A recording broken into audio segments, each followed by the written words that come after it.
Hi guys, today we shall discuss about motivations. Motivation is defined as the process of the that initiates, guides, and maintains goals-oriented behaviors. Okay, meaning of motivation: motivation is the word derived from the word motive, which means needs, desires, wants, or drives within the individuals. Okay, role of motivation: the role of motivation cannot be understood in an organization. It is a simple process that requires an understanding of human mind and behaviors, such an understanding and proper action, thereby stimulating the motives of an individual, helps in initiating and maintaining action, and helps extinguishingly in satisfying on one's objective. Importance of motivation in an organisation: greater efficiency होती है इससे, reduction in absenteeism and labour turnover, ठीक है ना, absenteeism घटेगी और labour का turnover बढ़ेगा। टीम स्पिरिट है वो होगी, टर्म उसके बाद में reduction in wastage and breakages, cordial relations. Okay, फिर उसके बाद में होगा इसका आपका promotion of innovation, optimum use of resources. फिर उसके बाद में आएगा आपका corporate image. Futures of motivation: future of motivation में इसके फिर उसके बाद में है सिस्टम ओरिएंटेड। इसमें motivation is influenced by two forces, internal forces, external forces अलग होता है। फिर उसके बाद में है पॉजिटिव और negative, dynamic and complex in nature. Character sketch of motivations: motivation is a process, motivation is a continuous process. Okay, फिर उसके बाद में है motivation is a complex subject, motivation is goal oriented, motivation is behavior oriented. Process of motivations क्या आएगा, ठीक है। Need identifications, फिर उसके बाद में आएगा आपका exploring ways to fulfill the needs, selecting goals, performance of employees, reward punishment as consequences of performance, reassessment of deficiency of need। फिर उसके बाद में है आपका लेआउट, ऑफिस लेआउट। पहले आपने इंपॉर्टेंस ऑफ ऑफिस की थी, डेफिनेशन ऑफ ऑफिस की थी, ठीक है। अब आपने ऑफिस लेआउट करना है। ऑफिस लेआउट में क्या होगा कि ओपन ऑफिस क्या होता है आपका और प्राइवेट ऑफिस क्या होता है, ये दो चीज़ सीखेंगे मैंने आपके इसके अंदर। तो ऑफिस लेआउट की इंट्रोडक्शन क्या है। Office layout is the most important task of office management, ठीक है ना, सबसे महत्वपूर्ण टास्क होता है ऑफिस मैनेजमेंट का। It can be defined as the arrangement of all physical components within the available floor space to provide maximum effectiveness and the coordination of these components into an efficient and attractive utility. In other words, it can be described as the arrangement of different departments, equipment and men within a given available floor space with a view to make optimum utilization and of space and ensure maximum efficiency of the office. According to George R. Trey, office layout is the determination of the space requirements and of the detailed utilization of this space in order to provide a particular arrangement of the physical factors considered necessary for the executions of the office work within reasonable costs, ठीक है। फिर type of office layout: office layout में in planning the office layout one of the major problem before the office manager is whether to have suites of small rooms and private offices for the department and executives or a number of large open office with a few private offices for the top executives. Office can be arranged in two forms. Private office, ये private office है भाई, ठीक है. Open office, mean of the open office. By open office we mean large rooms where staff and equipment of several departments or sections are. ये ठीक है ना. अपने भी ज़्यादातर है ना जो सुपरिटेंडेंट का कमरा है या प्रिंसिपल रूम है वो है प्राइवेट ऑफिस, ठीक है ना. समझ रहे हो ना. Private office are used by executive officers only. और जो ओपन ऑफिस हैं वो हैं जैसे कि मान लो सुपरिटेंडेंट साहब के का रूम है उसके साथ में है एक रूम, और एक रूम है जैसे कि मान लो ऑफिस का प्रिंसिपल ऑफिस के साथ में. तो ये है आपका ओपन ऑफिस यानी खुला ऑफिस. एक बड़ा कमरा होता है, उसके अंदर चेयर टेबल्स होती हैं, कंप्यूटर्स लगे होते हैं, ठीक है.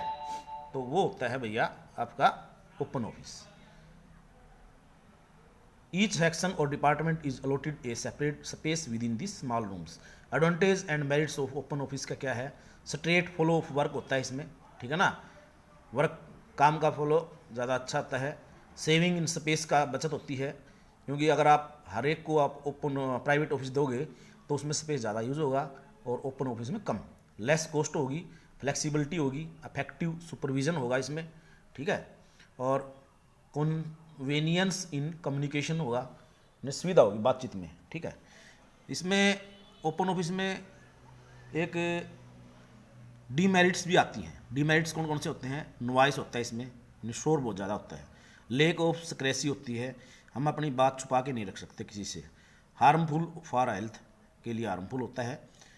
लेक ऑफ कंस्ट्रक्शन, आपका ध्यान है भंग हो सकता है. Interpretation in work.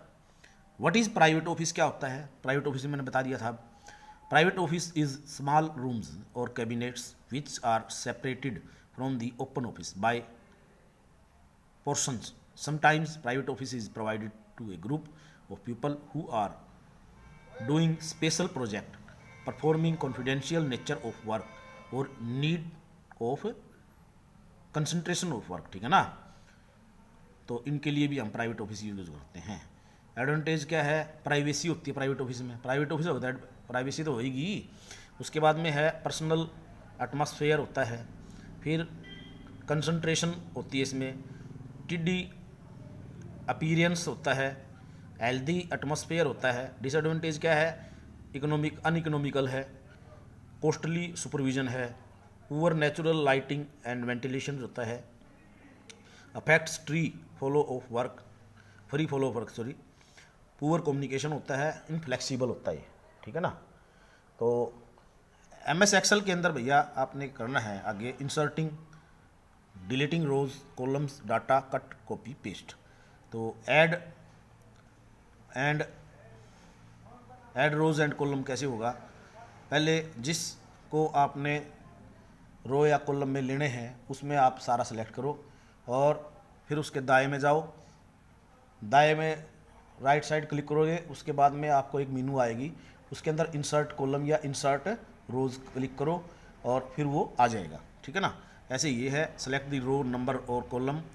तो ये आ गया इसमें. ये देखो इसमें पिक्चर दिखा रखी है आपकी, ठीक है.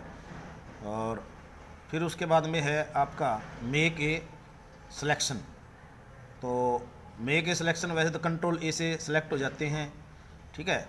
Shift cells right. Select this if you want data in cells in the same row moved to this right. Excel does not move the data in the cells to the left of the selection. Shift cell down. Select this if you want data. ये वही बता रखा है जो मैंने बताया था आपको वर्ड के अंदर सेलेक्ट करना कि एक हाथ से तो शिफ्ट दबा दो और एक हाथ से वो एरो की है ना इधर से दबाना तो इधर से, लेफ्ट से दबाना लेफ्ट से, राइट से दबाना तो राइट से. तो एंटायर कॉलम में क्या होगा. Select if this if you want to add और a new row and column, move down लो डाटा. फिर एंटायर कॉलम्स रिमूव कैसे करोगे. उसको सेलेक्ट करके जिसको रिमूव करना है तो डिलीट कर दो, बस हो जाएगा, ठीक है ना। फिर चूज़ होम डिलीट इन सेल्स ग्रुप, ठीक है, ये दिखा रखा है, ये आएगी डिलीट सेल्स, ठीक है। फिर उसके बाद में आएगा आपका डिलीट सेल्स। डिलीट सेल में भी जिस सेल को डिलीट करना आपने उस पर क्लिक करके और सेलेक्ट पे कर दो, ठीक है ना। फिर वो पूछ लेगा आपसे सेलेक्ट ए डिलीशंस ऑप्शन में change column with row in Excel. ये बहुत ज़्यादा इंपॉर्टेंट टॉपिक है, तो कैसे करोगे, in Excel 2010 you can change any column with और row heights in your spreadsheet to improve the readability and appearance of data. For example, if your worksheet contains many numbers, you can width the columns to make the worksheet less cluttered. You should always widen columns that contain cells will transacted text entries or numbers that Excel shows as adjusting columns width, ठीक है।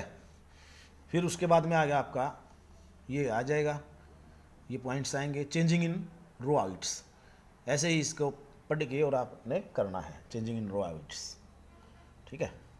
फिर है formula functions. Formula function मैंने करवाए ही हैं आपको, बराबर से शुरू हुआ कोई भी फार्मूला है वो, ठीक है। ये आपने इसमें पढ़ के देखना है और करके देखना है प्रैक्टिस इसमें। चेंजिंग चार्ट्स चार्ट्स हैं वो कई प्रकार के होते हैं, कौन सा चार्ट्स किस काम आता है वो आपने पढ़ के देखना है। ट्रिम फंक्शंस क्या होता है वो देखना आपने, ठीक है। फिर ये है एक्सेल के फार्मूला। फिर है उसके बाद में आपका इन्वायरमेंटल, ऑफिस इन्वायरमेंट कैसे होना चाहिए, ठीक है ना। तो इन्वायरमेंट में क्या गिना जाएगा, meaning of office environment. By office environment we mean working environment, the environment in which the office employees perform duties, जिसमें वो काम करते हैं ऑफिस के कर्मचारी, is known as office environment, तो उसको हम ऑफिस इन्वायरमेंट कहते हैं। The requirement of office environment include working place, working conditions, working hour, working equipment, training facilities, incentive payment system. Importance advantage of office environment क्या होता है। Environment यही है कि अगर अच्छा होगा तो काम भी अच्छा होगा कर्मचारियों का, ठीक है। तो ये है advantage of to employees, easy in work आ गया ना, simplicity in work, improvement in mental and physical fitness. Advantage to the business concern में क्या फ़ायदा होगा, इंक्रीज इन प्रोडक्शन इंक्रीज होगा, increase in profiles, increase in efficiency, improvement in employees relations, reduction in employees absenteeism, reduction in employees turnover, increase in the goodwill. Effective schemes office environment. Location of office building क्या होनी चाहिए, structure of office building क्या होना चाहिए, internal decoration कैसी होनी चाहिए, cleanliness and sanitisation कैसे होना चाहिए, लाइटिंग अच्छी होनी चाहिए, ठीक है, और वेंटिलेशन अच्छा होना चाहिए, ट्रांसपोर्ट फैसिलिटी अच्छी होनी चाहिए, फ्रीडम नॉइस फ्रॉम नॉइस, ठीक है, वो अच्छा होना चाहिए, सेफ्टी प्रोविजंस अच्छी होनी चाहिए। उसके बाद में सेफ्टी प्रोविजन में हेल्थ आ जाएगा, interior decorations and colour conditioning आ जाएगी, ठीक है। फिर उसके बाद में इसका आएगा आगे फर्नीचर कैसे होना चाहिए, ठीक है, सिक्योरिटी सेफ्टी भी होनी चाहिए, फर्स्ट एड बॉक्स होना चाहिए, फायर प्रिकॉशंस होना चाहिए, सिक्योरिटी अरेंजमेंट होना चाहिए, ठीक है भाई, मेजर टू इंश्योर सेफ्टी, ठीक है ना। फिर आपका आएगा अगला लेसन इसके अंदर handling of mail, inward mail, outward mail, यानी ऑफिस के अंदर से जो कागज़ बाहर जाता है और जो बाहर से वापस आता है उसका हम रिकॉर्ड कैसे रखेंगे ये स्टडी करेंगे। Thanks watching for video.